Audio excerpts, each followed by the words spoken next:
So how you doing, boys? Matt, did you weather the storm over there? Just barely. I made it through. My ankles are a little wet. I lost power. I lost faith. But here I am to talk about the number one thing on my mind, and that's Bitcoin. Very good. I guess you're not mining any Bitcoin right now if your power's out, right? That must be hell trying to survive a storm and a power surge when you have little kids like you do. Yeah, well, he's at daycare today. He might have to stay over my in-laws tonight. But yeah, we'll make it through, man. It's not too bad. Perfect. So, Matt, we're joined today by a friend of mine who is also a colleague, Roy. He's a Bitcoin guy, kind of like me. Roy, why don't you go ahead and introduce yourself to our grand total of 2 or 3 people that actually listen to this podcast? Hey, now. Hey guys, thanks for having me on, Matt. Roy Tse, I'm the Chief Risk Officer for Samara Alpha Management. But beyond that, like Pat said, I'm a Bitcoin maxi. I've been into the space for a bit, and I used to work in traditional finance. I'm kind of like what they call, finance bro turned into crypto bro. But I share a lot I've of known you for a year or so now. You're more a degenerate than you are a TradFi guy at this point. Don't pretend. I think that's the thing is that in my career in TradFi, I've always felt a little bit out of place because I think I like to ask questions that I think Bitcoin and other digital assets really solve for is really how do we make things better and more efficient. So I think, I don't know, maybe because my OCD, ADHD, all those things combined, I really just have a tendency to want efficiency. And for me, I was always trying to ask the questions to make things better. And when crypto came along, it just seems like a very good solution and very elegant. So yeah, I kind of went into it and So what brought you down the crypto rabbit hole? Like, what was kind of because you've now been in Bitcoin crypto for what, 4 or 5 years now, I guess? 4 or 5 years. What was the tipping point? So I was in a traditional finance hedge fund for about 12 years. I was the head of risk over there as well. And I think COVID was really the thing. Our fund experienced a pretty large drawdown. I think a lot of folks, moved on to different spaces. And I think I was just looking at the firm and really thinking that I was doing the same thing over and over again. And it wasn't fresh and exciting anymore. And just kind of having more time at home, kind of quarantined in like everybody else and reading up on stuff. And obviously, Bitcoin was blowing up even before then in 2017 and whatnot. And prior to that, I've heard about it and looked into it. So I think that was really the tipping point where I'm like, maybe this is my opportunity to start something fresh and really go into something new. And, like you guys, I have kids and my kids are a little bit older. So I figure, I'll speak for yourself. I don't have any. My bad. I'm talking about Matt. Sorry. So I mean, I'm thinking about just taking more risks, and I think also maybe setting an example for my boys. Trying to make sure that I'm doing something that I care about and I'm passionate about, so that they could kind of see that example and follow it up. So, I mean, that's actually kind of interesting that you put it that way, because typically, whenever people, I mean, even some of the most entrepreneurial spirited people that I've ever met, the second they start popping out kids, it immediately becomes they de-risk everything, right? They're no longer willing to take professional risk. They're no longer willing to take career risk. And I mean, you can completely understand and empathize why. It's interesting to hear that yours is, I mean, slightly the reverse almost. I mean, you were doing the very traditional, very, very 9 to 5. I mean, it was Wall Street, so not 9 to 5. It was 9 to 5, then happy hour, then back by 6 to go back to work, right? But I mean, it's a bit of the flip side, yeah. Well, I mean, I think so. I mean, maybe sharing a little bit too much, but I had a personal traumatic experience. I guess I had a tumor in my chest back in 2014. So I kind of had that like come to Jesus moment, life and death and all that. And I think when COVID hit, it really just reaffirmed that it's like life is too short. You really have to kind of put yourself out there. All these healthy people or seemingly healthy people, we didn't know what was going on. Everybody was dropping like flies. And so, yeah, it was a very scary time. And if you only have so little time to live and who knows what's going to happen, why spend every day doing the same thing over and over again? And so I think with those things, maybe most people kind of took de-risk, like you said, and they kind of retreated. But for me, it was more of an affirmation to push me to kind of like get out there and like, really do something that I'm passionate about or I care about. So how is it that you ended up in Bitcoin and crypto as that kind of pseudo life calling, if you will? I mean, was it? I mean, you already talked about efficiency and transparency. I mean, I assume there's got to be a little bit more to it than that, yeah. Yeah, I mean, I think the funny thing is that you called me a degenerate before, which I wholly admit to and own because I do a lot of random crazy stuff because I'm curious and I think that's kind of the spirit of the Bitcoiner, right? Is that we have to kind of put ourselves out there. But I think the other aspect of my personality is I'm very methodical and logical and plan driven, and I think that's really the OCD that I was joking about before. So when I decided that I wanted to go into crypto, I knew that I wasn't going to get any sort of like fancy exciting thing in my own sort of traditional finance hedge fund type of space. So I knew I had to kind of like baby steps. As with anything new, you have to kind of start from the bottom a little bit. So I looked around and tried to leverage my skill sets as an operations guy, a risk guy. And so I went to work with Enigma Securities, these folks that were basically a market making broker dealer that were transacting in crypto securities. So that was really my entrance. And from there, I really helped them with the setup of operations and kind of adding value that way. But then I really learned a lot from the guys in the team, especially the sales guys that were kind of putting all the digital assets out there. During that time is a lot of self education, right? A lot of us Bitcoiners, we read white papers, we go on all the different sites that we can, listen to podcasts, or go on Twitter or X, whatever you call it now, and like try to really like figure out info. So it's really a lot of like self research and self education. So I'm surprised to hear that hedge funds aren't super duper exciting because everything I've seen, like The Big Short or like that new movie that they made about the GameStop thing. Did you see that they're making a movie about that? No, please, Yeah, please tell me Martin Scorsese's directing. I don't know who's directing. I was seeing Oppenheimer last week and I saw a trailer. I was like, there's no way in hell they're making an entire movie about the Roaring Kitty versus Melvin Capital thing, but they are. It's Paul Dano. Paul Dano plays Roaring Kitty, and Seth Rogen actually plays Gabe Plotkin. No shit. I like him. I think he might keep making it all right, but the concept is kind of ridiculous. Yeah, I know. I don't know how you can make an entire feature-length film about that, about a guy sitting on his computer. I mean, they probably easily could. I mean, when you think They about it, did, apparently. oh, is it already filmed? Yeah, I mean, they were releasing trailers for it, so I'm assuming it's coming out No relatively shit. soon. Yeah, How have I not it's seen called. it? I think it's called Dumb Money. The movie. Oh, I'm actually going to look it up right now. Yeah, Dumb Money. It comes out in 2023 in September. okay, so it's a month away. I don't mean to derail the entire show, but yeah, you Well, got Pete I mean, it's interesting Davidson. that you bring that up because, like, the whole GameStop AMC Theaters saga. I mean, I forget who it was, but there's a really famous hedge fund manager. We might have to go look this up really quick, Matt. But there's a really famous billionaire hedge fund manager, and just over the last 24 hours, he said something to the tune of, "In today's environment, in today's trading environment, you just have to throw all fundamental analysis out the window. It doesn't make sense anymore. Any trade that you would look at, it doesn't make sense to actually follow balance sheet analysis, looking at multiples. It's better to just look at what upcoming uh, stock short is coming due, and basically just bet whatever the Reddit channels are saying, right? And That's that's scary, effectively what man. GameStop was. I mean, they knew there were a whole bunch of shorts on Melvin Capital's side coming due, and GameStop was kind of interesting because, I mean, you have to remember at the end of the day, these Redditors, they're basement nerds. A lot of crypto people are basement nerds, right?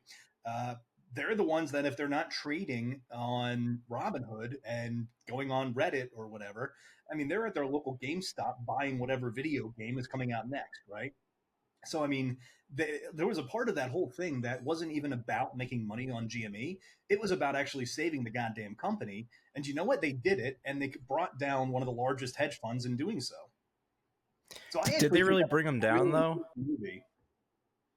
Oh yeah, Melvin Capital. Melvin liquidated. Gabe Plotkin just bought a sports team. Well, I didn't say that he wasn't a billionaire in of himself. I mean, so he is, but his entire fund went under. It's the fun thing Okay, about well, when you're yeah. a fund manager, you don't lose money yourself personally. You lose your revenue stream. You just lost everyone else's money. Right. Yeah. No.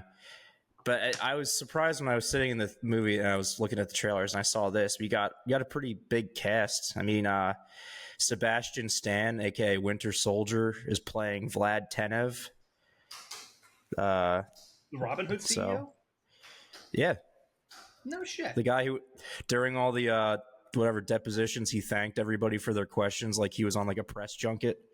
Like, Yeah, no, they're exactly. grilling you. They're grilling you, trying to like get information out of you. Don't thank them. And then the best casting, I think, is Nick Offerman, aka Ron Swanson, playing Ken Oh, Griffin. no Oh shit. God. Oh, that's brilliant. God, I love Ron Swanson or Nick Offerman. I just can't think of him as anybody but Ron Swanson, right? Yeah, No, but actually, the Sebastian Stan casting is pretty inspired as well too. Because I mean, hey, if you want a mainstream person that's played a long-haired Russian, I mean, just bring in the Winter Soldier, right? He's a pretty good actor too, so I think he has the gravitas to pull it off. yeah. We'll see. I mean, they framed it as being sort of like a kind of goofy style movie, kind of like The Big Short was. Not like uber serious. A lot of comedy things played for comedy. So we'll see where it goes. But again, I apologize for derailing this. Uh, No, not a I problem. still That's haven't seen actually Oppenheimer actually. I've been waiting for the 70 millimeter IMAX laser version, but it's sold out for the next 2 weeks. So I enjoyed it for what it's worth. It was very good. big like the 70. I didn't see it in the 70, but just the movie in general, very good. There we go. There's me, the train crashing into the station as I derailed it.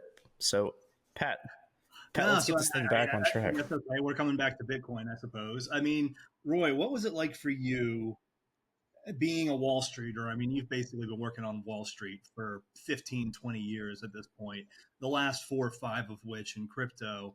I mean, before you actually jumped into crypto, how did you view the ecosystem and like what were your inclinations around what you were seeing being developed on a tech side, on a community side, et cetera? Well, I think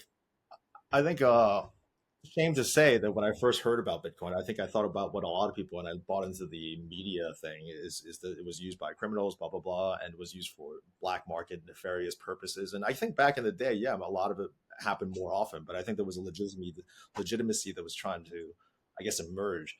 So I just never really paid attention to it. I always kind of kept up with the tech aspect of it. I think when I learned about the whole like Byzantine general problem and how Bitcoin kind of solved that. I thought that was very impressive mathematically, just that a bunch of people were like smart enough to figure it out. But again, that was just more of like a academic interest. But I think Yeah. that the thing that bothered me most about TradFi is that all these acquisitions and mergers of companies and consolidation. I worked for Lehman Brothers, and before Lehman, it was Shearson Lehman, then it was with American Express. And I think what ends up happening is really about systems to me. It's about data manipulation and analysis. I'm a risk guy, right? I'm an operations guy, so that's kind of my. I see a bulk data set that's clean and has perfect data integrity, and it gets me excited. So that's the type of thing that I want. But unfortunately, when you have a lot of different systems, a lot of communication issues, there's difficulty. There's whenever you have one system to another, there's always reconciliation that you got to figure out. You always just got to make sure everything matches, and it's really just about the security of things as well, and then the kind of the ledger based system that Bitcoin has really solves that type of issue. So when I thought it, even in my hedge fund, I was you know Figure, the company Figure, before SoFi, Mike Cagney, of course. Like when I first heard of what Mike Cagney was doing with respect to mortgages and how he wanted to create a blockchain enabled documentation front to back, that was something that I really pushed my hedge fund bosses at the time to kind of go into. But I think there's a sort of hesitancy around it because the investors for hedge funds and other investment vehicles, they tend to be retirement systems or pension funds with a lot of ERISA money. So those institutions obviously have to be more careful and more safe, and therefore they have that sort of hesitancy, and therefore the managers that manage their money can't really deploy into digital assets and crypto and Bitcoin without knowing more about it. So when I asked my bosses, I was kind of told, like not right now, and we'll look into it. And that's when I decided to kind of make my own move into crypto. I mean, so that's kind of a similar journey to what I had. I mean, I came more from the capital market side as opposed to the investment or asset management side, right? I mean, I was at the Deutsche Börse. We were looking at investing in blockchain or DLT because we saw how radical of a shift this would make for capital formation, for how capital markets are structured. I mean, mind you, this was back in 15, 16, right? Roughly about that time, I guess. And I mean, it's kind of funny because I developed a thesis very early on that inevitably all assets would be tokenized, but it's kind of a fun conversation we have over here because the one company I found, Deutsche Digital Assets, it has the Bitcoin ETP, right? We're taking a cryptographic digital tokenized asset, wrapping it in ETP because institutions, they have to defer risk, they have to defer liability. They'd rather have a regulated product than touch Bitcoin natively. And I think that's probably a lot of what you saw on your end too.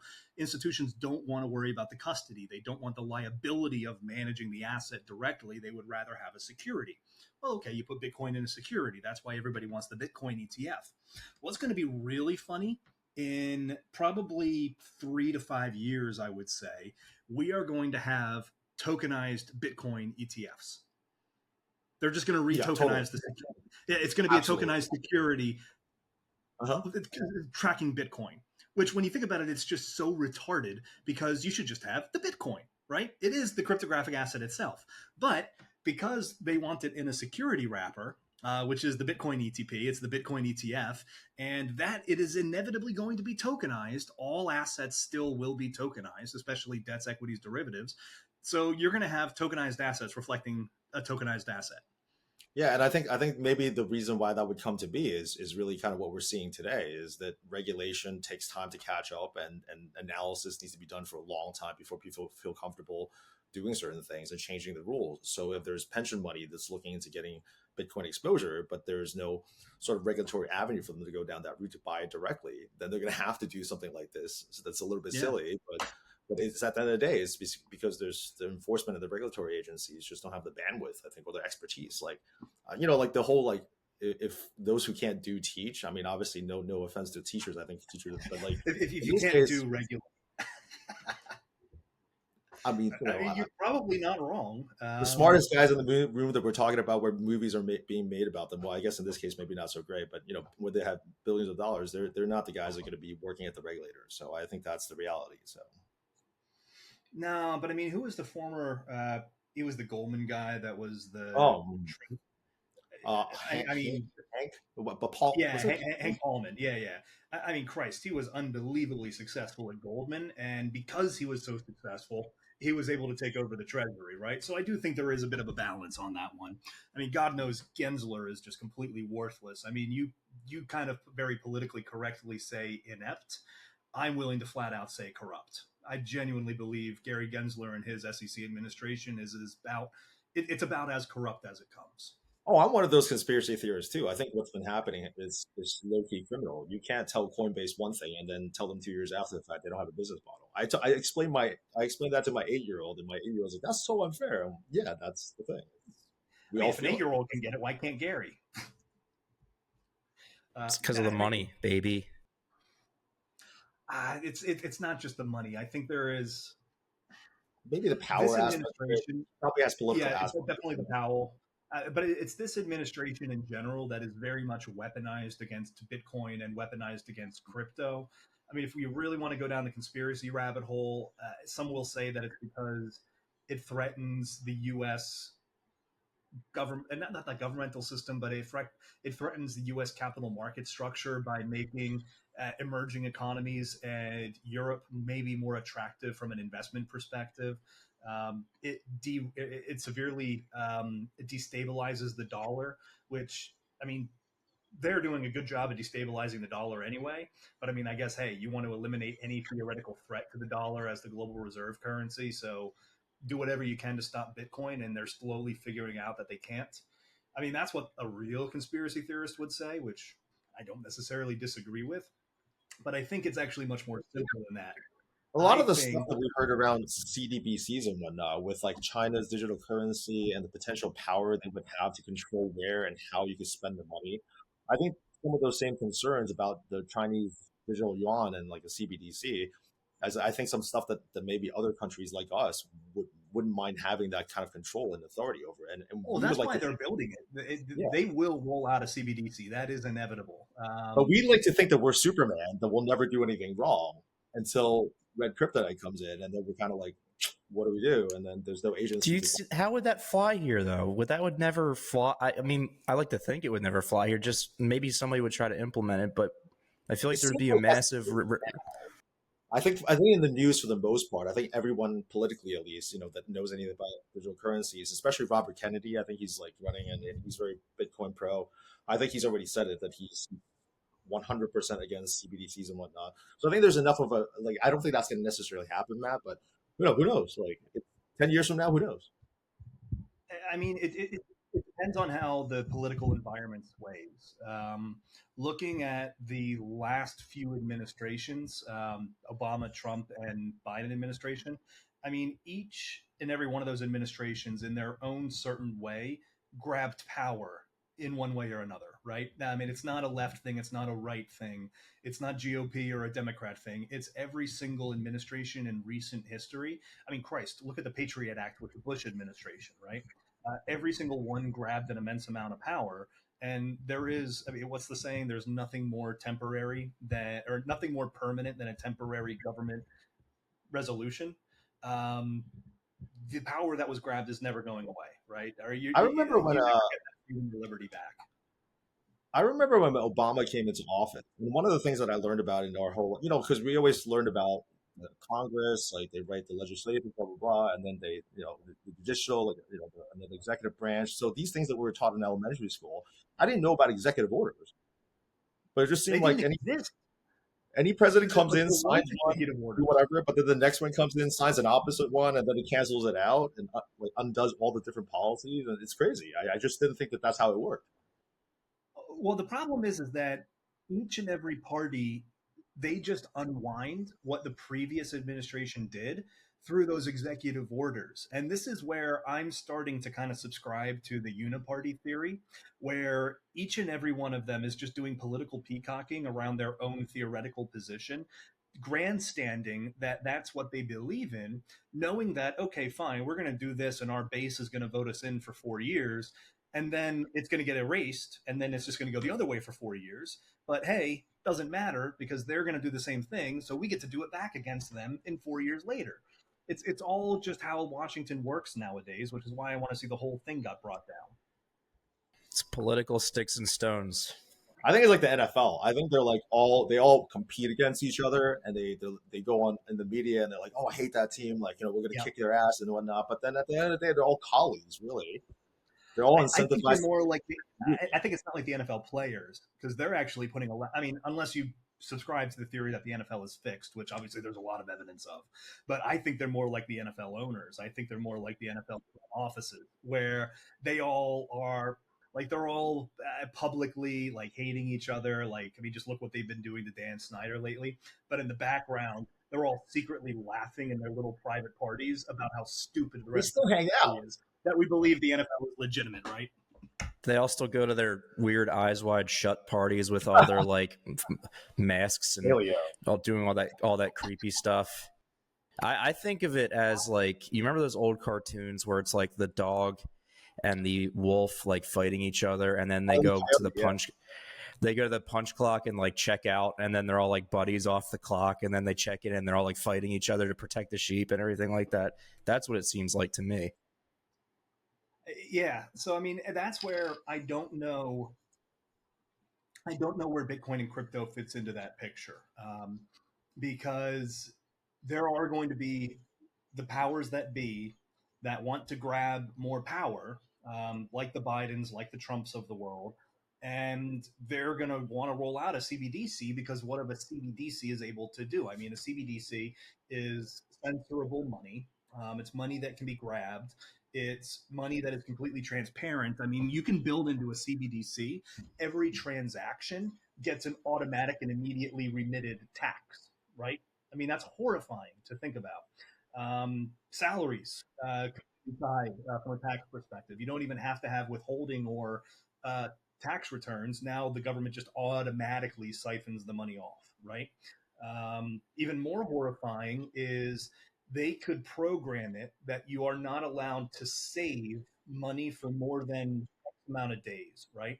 You can't allow more than, let's say, $100,000 to sit in your bank account for more than 30 days. you have to spend the money or you have to invest the money. They will be able to determine what you spend and invest that money on. If they don't want you buying guns, the CBDC all of a sudden can't be used to buy guns. If they don't want you buying marijuana, all of a sudden the CBDC can't be used to buy marijuana.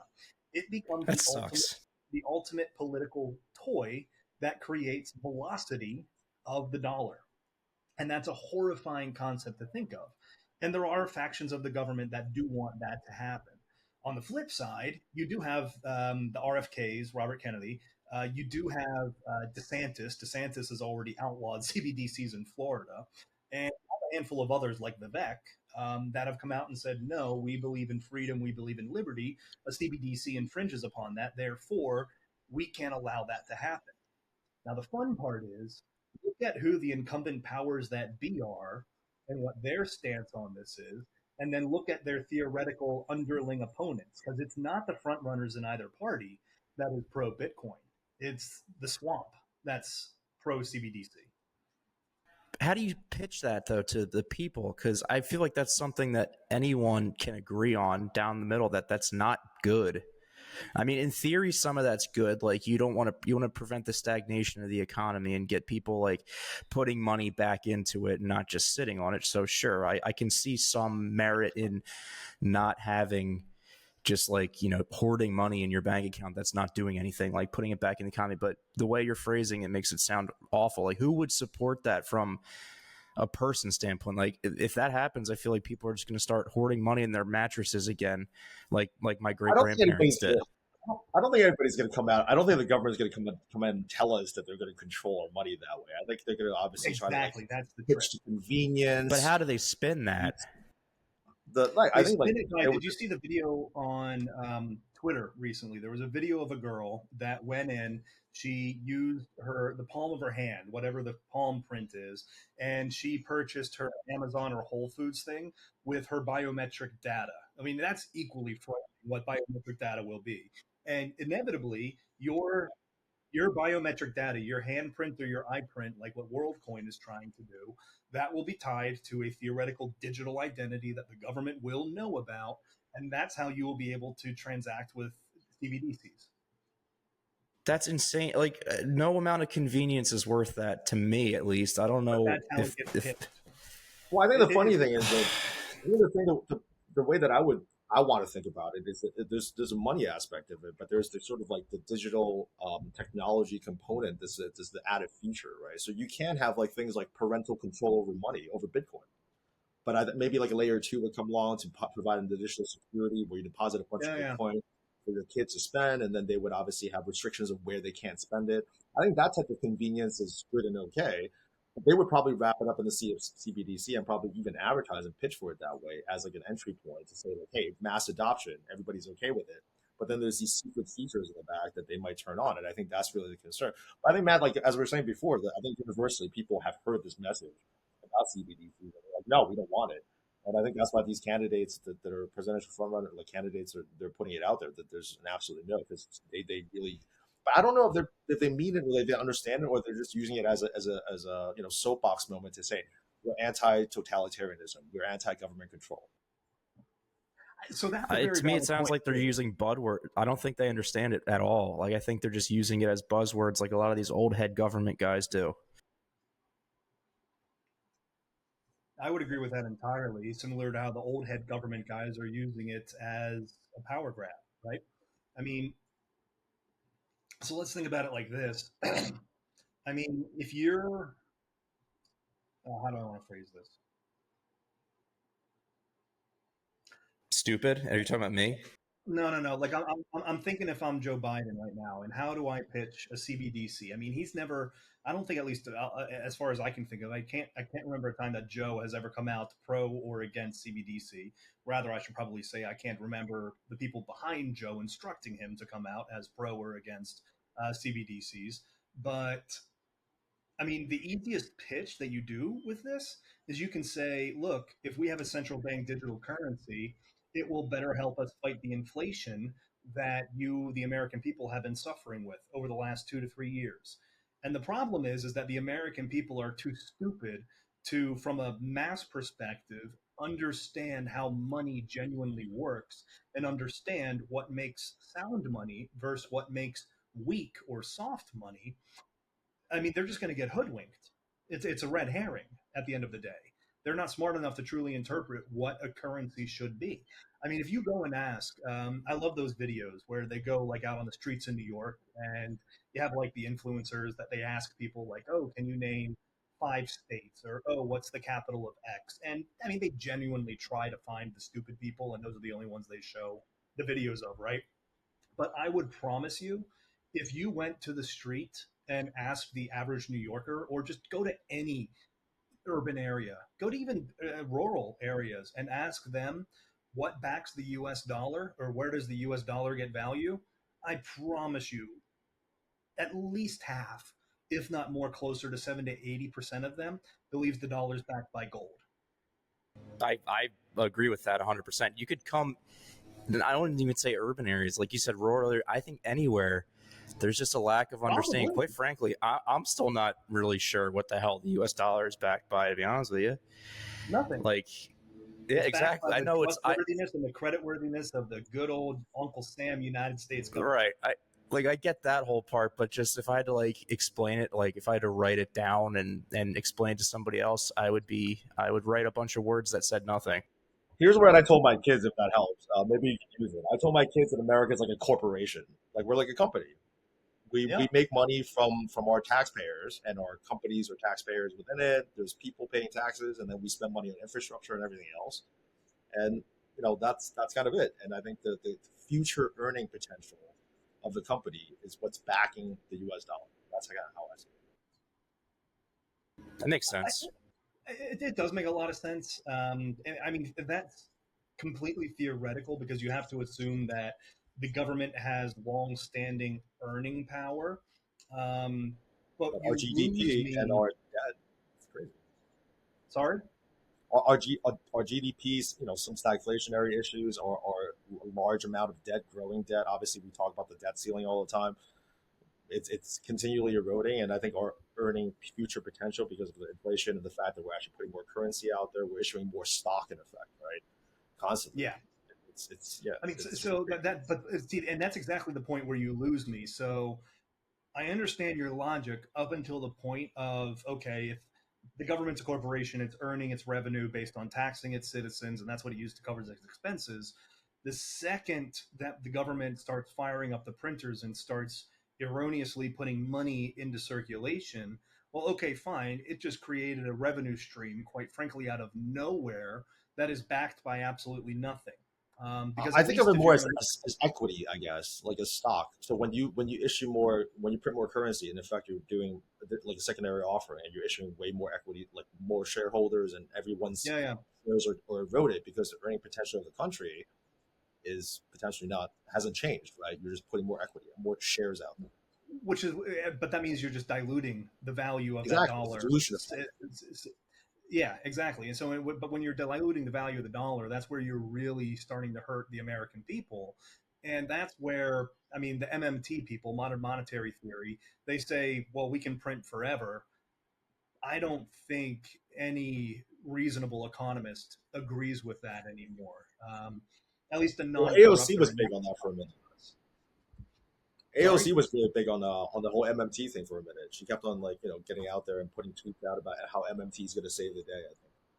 Oh, that's exactly the perfect pitch to show why MME is bullshit, right? I mean, this is kind of opening my eyes to a lot of this stuff because I don't really. I mean, I'm in finance, so it's probably embarrassing that I don't know how any half this stuff works.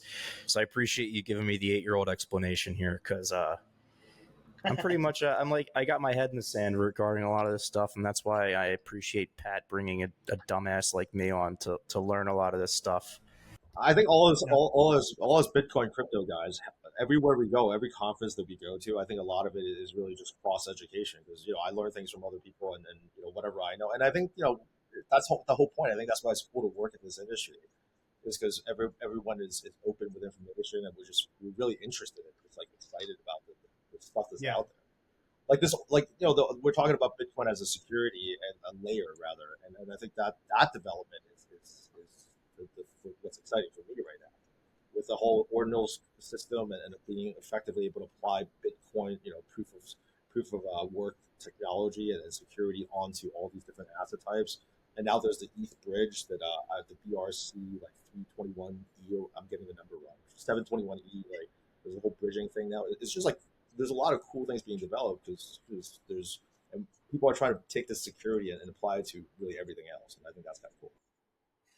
And that's where I think Bitcoin is going to inevitably have staying power. I mean, as we start seeing more bridges come to fruition, we start seeing the EVM thing maybe come to fruition.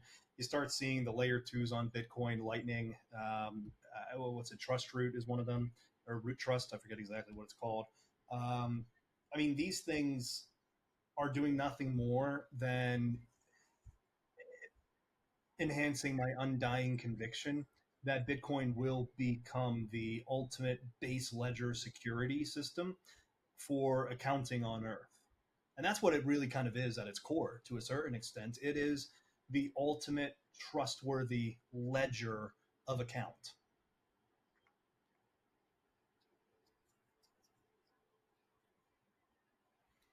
Well, so anyways, we got really, really sidetracked there, particularly down the CBDC rabbit hole.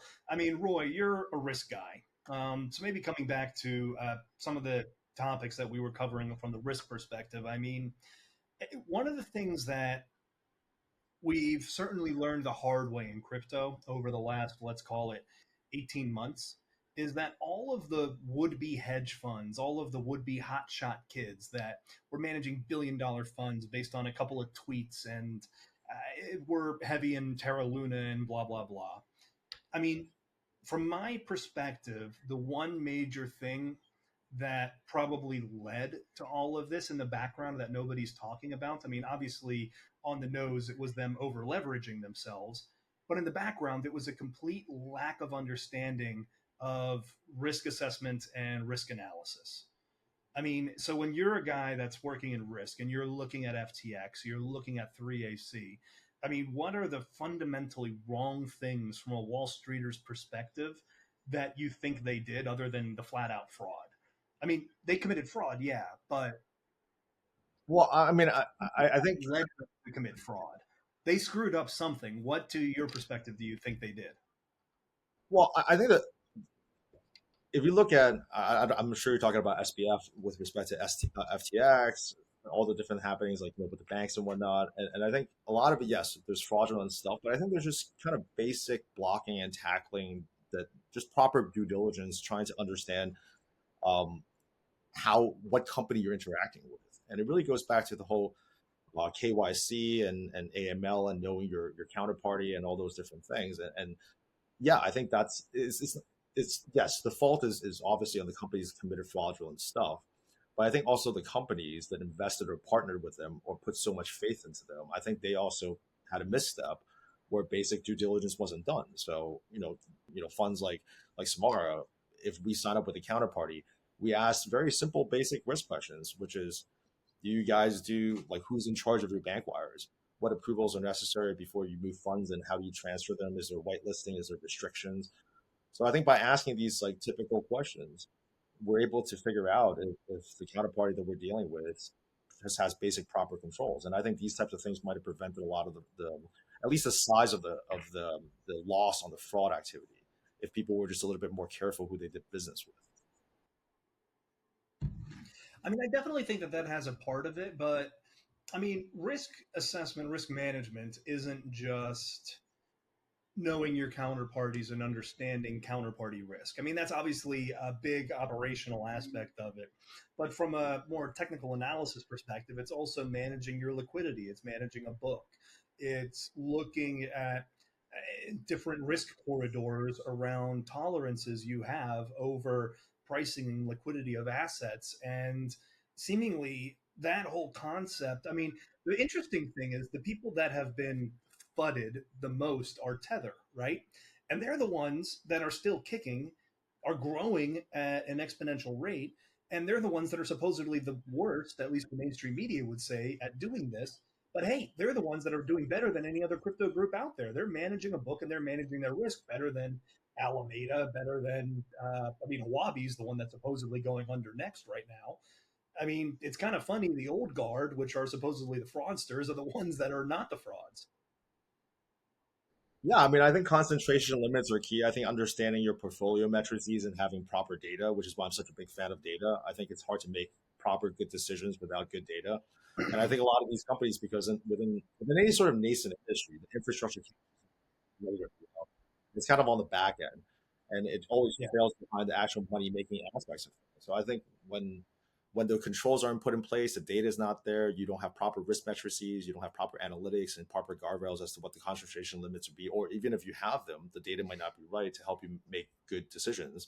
And I think that's very difficult. But yeah, you're right. Like, but I was just talking about on the previous things that have been happening within the crypto space around the failures and the fraud is really, yeah, I think a lot of it is fundamental stuff. We're not even getting to that second. I'm sure there's going to be additional frauds, unfortunately, in the secondary layer, Oh, where now the 100%. the basic guardrails are now there, where people are a little bit smarter and more regulatory bodies have put their sort of 2 cents in. I think after that, there's still going to be these more fine-tuned frauds that are happening. And I think that's where we really need, and I think AI is a very powerful tool that we could all tap into to help, with the fraud management aspect of it. I think credit card companies have been using AI and sort of like the maybe not AI specific or GAI, but more machine learning style type of things to cache patterns and understand where fraud might happen. So, when our credit cards give us an automated alert and say, "Oh, you're spending money and this doesn't look like you," I think that's kind of that. But then, and hopefully in years to come, it's going to accelerate and the fraud is going to be very difficult. But we'll see. The one thing that I would love to see a world like that where we can effectively eliminate fraud. But the one thing that I know is that a real fraudster is smarter than the regulators. A real fraudster is smarter. I mean, that's why they get away with this shit. I think they're always going to be incentivized to be ahead of that curve. So, equally as much as I see AI being a deterrent for fraud, I see AI becoming a huge threat to legitimate people that will be inevitably the victims of AI driven fraud. I mean, it's going to happen sooner or later, right? Um, so tell me, I mean, with Samara Alpha is the brand new hedge fund platform launched underneath Samara Asset Group.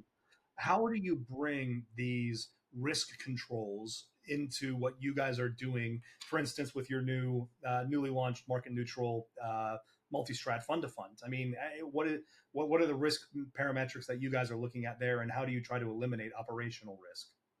Yeah, I mean, I think that the biggest portion right now is obviously with respect to exchange risks, right? The concentration risk of the various exchanges for potential failures in the next space. I think one of the things is insurance. Insurance is a very interesting topic that's being brought up quite often around companies providing insurance on different protocols and different DeFi protocols specifically. So, Curve, as you guys know, is something that happened in the news recently with the whole hack and the white hat rescue. So now they're kind of made whole. But I think that there's insurance being provided on these types of things if you could find it. So a lot of our managers that we're looking at are thinking about it in that way. And I think from a platform standpoint, the platform that we're building is very interesting for new managers to come in. And I think one of the things that they focus on is trying to figure out how to aggregate all the different risks.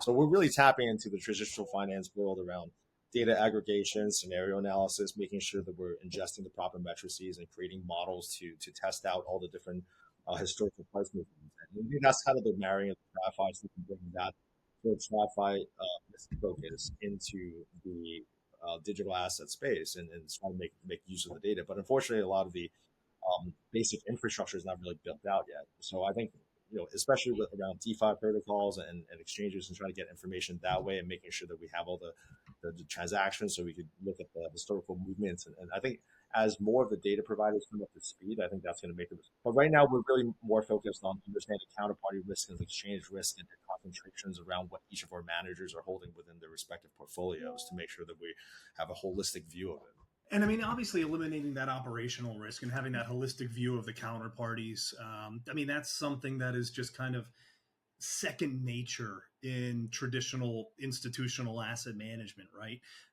It's kind of funny that just in crypto, everybody just got in bed with each other without really considering any diligence whatsoever. I mean, so it's great that you guys are working to hopefully, from a asset management perspective, with Samara Alpha, kind of solve those problems for investors that are looking for those types of parties to work with. Yeah. I mean, it's been great to have you on the show. It's even better to work with you on a day-to-day basis, and we're looking forward. I mean, not only to growing the company, but I'm looking forward to getting you back on this podcast sometime soon. Yeah, man. Thanks for having me. Nice speaking to you guys. Yeah, thanks for educating me on a lot of things. I appreciate it. All right, perfect. Have a great one, boys. Thanks. Have a good one. Thanks, guys.